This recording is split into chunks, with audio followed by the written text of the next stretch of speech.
friends, welcome to my channel. ഞാൻ ഇന്ന് ഒരു സിമ്പിൾ ആയിട്ടുള്ളൊരു എഗ് കറിയുടെ റെസിപ്പി ആയിട്ടാണ് വന്നിരിക്കുന്നത്. ഇത് നമ്മൾ ബോയിൽ ചെയ്തിട്ടല്ല ഉണ്ടാക്കുന്നത്, ഉടച്ചൊഴിച്ചിട്ടാണ് ഈ കറി റെഡിയാക്കിയിരിക്കുന്നത്. എല്ലാവരും ട്രൈ ചെയ്ത് നോക്കണം. ഇഷ്ടമാണെങ്കിൽ എൻ്റെ ചാനൽ സബ്സ്ക്രൈബ് ചെയ്യുക. അപ്പം ഇനി ഇതെങ്ങനെ ഉണ്ടാക്കുന്നതെന്ന് നോക്കാം.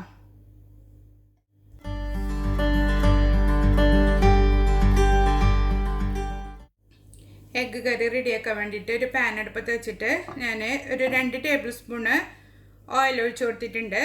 അതിലേക്ക് ഒരു 2 കഷ്ണം പട്ട, ഒരു 2 ഏലക്ക, 1/2 ടീസ്പൂൺ പെരുംജീരകം, 2 ഗ്രാമ്പു, ഇതെല്ലാം ഞാൻ എടുത്തിട്ടുണ്ട്. ഇതിലിട്ട് കൊടുത്തിട്ട് ചൂടാക്കിയെടുക്കാം. നന്നായി മൂത്ത് വന്നിട്ടുണ്ട്. അതിലേക്ക് നമുക്ക് ഒരു 2 വലിയ സവാള പൊടിയായി കട്ട് ചെയ്തത് ഇട്ട് കൊടുക്കാം. നല്ല പൊടിയായിട്ട് കട്ട് ചെയ്തെടുക്കണം. അത് ചേർത്തിട്ട് നന്നായി വഴറ്റി കൊടുക്കുക. ഉള്ളി വാടാൻ ആവശ്യമായ ഉപ്പ് ചേർത്ത് കൊടുക്കുക. എന്നിട്ട് ഇതൊരു ഗോൾഡൻ കളർ ആകുന്നത് വരെ വഴറ്റിയെടുക്കാം. ഇതിപ്പോൾ ഞാൻ 2 വലിയ സവാള പൊടിയായി കട്ട് ചെയ്തിട്ടാണ് ചേർത്തിരിക്കുന്നത്. നിങ്ങൾക്ക് വേണമെന്നുണ്ടെങ്കിൽ ഈ റെസിപ്പി ചുവന്നുള്ളിയിലും ചെയ്തെടുക്കാവുന്നതാണ്. അല്ലെങ്കിൽ പകുതി ചുവന്നുള്ളിയും പകുതി സവാളയായിട്ടും ചെയ്തെടുക്കാൻ പറ്റും. സവാള ഒന്ന് വാടി വന്നിട്ടുണ്ട്. അതിലേക്ക് 1 table spoon ginger garlic paste ചേർത്ത് കൊടുക്കുക. അതിലേക്ക് 2 പച്ചമുളക്, 1 തണ്ട് കറിവേപ്പില, ഇവയെല്ലാം ചേർത്തിട്ട് നന്നായി മൂപ്പിച്ചെടുക്കാം.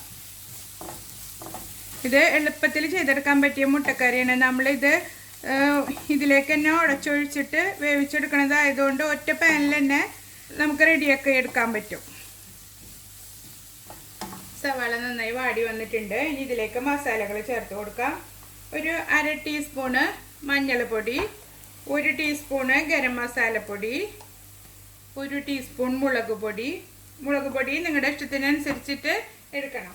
ഒരു 1/2 ടീസ്പൂണ് മല്ലിപ്പൊടി, എല്ലാം ചേർത്തിട്ട് നന്നായി ഇളക്കി മൂപ്പിച്ചെടുക്കാം. ഇനി ഇതിലേക്ക് തക്കാളി ചേർത്ത് കൊടുക്കാം. ഞാനിതാ നന്നായി അരച്ചെടുത്തിട്ടുണ്ട്. അത് ഇതിലേക്ക് ചേർത്ത് ഇളക്കി കൊടുക്കാം. തക്കാളി നന്നായി വാടി എണ്ണ തെളിഞ്ഞ് വരുന്നത് വരെ വഴറ്റിയെടുക്കണം. മീഡിയം തീയിലിട്ടിട്ട് വഴറ്റിയെടുക്കാം. ഇപ്പോൾ ഇതാ ഒന്ന് തിളച്ച് വന്നിട്ടുണ്ട്. അപ്പോൾ നമുക്ക് പാകത്തിനുള്ള ഉപ്പിട്ട് കൊടുക്കാം. എന്നിട്ട് ഇളക്കിയിട്ട് വീണ്ടും വഴറ്റിയെടുക്കുക. ഇതിപ്പോൾ നിങ്ങൾ അരിഞ്ഞിട്ടാണ് തക്കാളി ഇട്ട് കൊടുക്കണമെന്നുണ്ടെങ്കിൽ അത് വേവാനുള്ള അല്പം വെള്ളം കൂടെ ഒഴിച്ചിട്ട് വേണം ഇത് വേവിച്ചെടുക്കാൻ. അരച്ച് ചേർക്കുമ്പോൾ കറിക്ക് ഒരു ഇത്തിരി കൂടെ കൊഴുപ്പ് കിട്ടും. ഇത് നമുക്ക് കുറച്ച് നേരം മൂടി വെച്ചിട്ട് വേവിച്ചെടുക്കാം.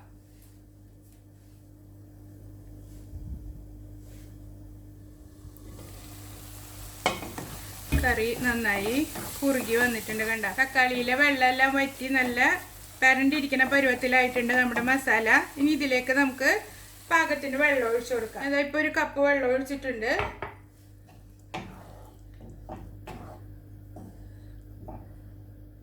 എന്നിട്ട് വീണ്ടും മൂടി വെച്ചിട്ട് തിളപ്പിക്കാം. കറി നന്നായി തിളച്ചിട്ടുണ്ട്. നിങ്ങൾക്ക് നല്ല കുറുക്കം വേണമെന്നുണ്ടെങ്കിൽ ഒരു 1/2 കപ്പ് തേങ്ങ എടുത്തിട്ട് നന്നായി മഷി പോലെ അരച്ചിട്ട് ഇതിലേക്ക് ചേർത്ത് കൊടുക്കാവുന്നതാണ്. അതല്ലെങ്കിൽ ഞാനിപ്പോൾ വേറൊരു ട്രിക്കാണ് ഇതിലേക്ക് കാണിക്കുന്നത്. അങ്ങനെ ചെയ്താലും മതി. ഒരു മുട്ട ഒരു ബൗളിലേക്ക് പൊട്ടിച്ചൊഴിച്ചിട്ട് ഒന്ന് ഫോർക്ക് വെച്ചിട്ട് ഇങ്ങനെ നന്നായി ബീറ്റ് ചെയ്ത് കൊടുക്കുക. എന്നിട്ട് അത് നമ്മുടെ കറിയിലേക്ക് ഒഴിച്ചു കൊടുക്കുക. അവിടെ ഇവിടെയൊക്കെ ആയിട്ട് ഒഴിച്ചു കൊടുക്കുക. എന്നിട്ട് നന്നായി ഇളക്കി മിക്സ് ചെയ്തിട്ട് ഇതൊന്ന് വേവിച്ചെടുക്കുക. അതിനുശേഷം ഓരോ മുട്ടയായിട്ട് ഉടച്ചൊഴിച്ചു കൊടുക്കുക. ഇളക്കാതെ അങ്ങനെ ഒഴിച്ചു കൊടുത്താൽ മതി. ഞാനിപ്പോൾ 4 മുട്ടയാണ് എടുത്തിരിക്കുന്നത്. ഉണ്ണി പൊട്ടാതെ അവിടെ ഇവിടെ ആയിട്ട് ഒഴിച്ചു കൊടുക്കുക. എന്നിട്ടിത് മൂടി വെച്ചിട്ടൊരു 5 മിനിറ്റ് മീഡിയം ഫ്ലെയിമിൽ വെച്ചിട്ട് വേവിച്ചെടുക്കാം നമുക്ക്. അതാ നന്നായി വെന്ത് വന്നിട്ടുണ്ട്. ഇനി നമുക്കിതൊന്ന് മറിച്ചിട്ട് കൊടുക്കാം.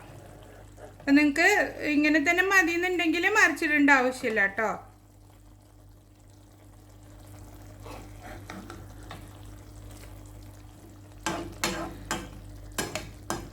എന്നിട്ട് ഒരു 2 മിനിറ്റും കൂടെ വേവിച്ചെടുക്കാം. 2 സൈഡും നന്നായി വെന്ത് വന്നിട്ടുണ്ട്. നമ്മളെ കറി റെഡി ആയിട്ടുണ്ട്. ഇനി നമുക്ക് തീ നിർത്തി കൊടുക്കാം. അതിന് മുകളിൽ കുറച്ച് മല്ലിയില വിതറി കൊടുക്കാം. ഇത് അപ്പത്തിനും ചപ്പാത്തിക്കും എല്ലാത്തിനും നല്ലൊരു കോമ്പിനേഷനാണ്. എല്ലാവരും ട്രൈ ചെയ്ത് നോക്കണം.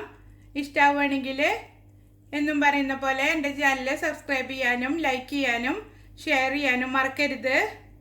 ഇതുപോലുള്ള യൂസ്ഫുൾ വീഡിയോയുമായി വീണ്ടും കാണാം. ബൈ.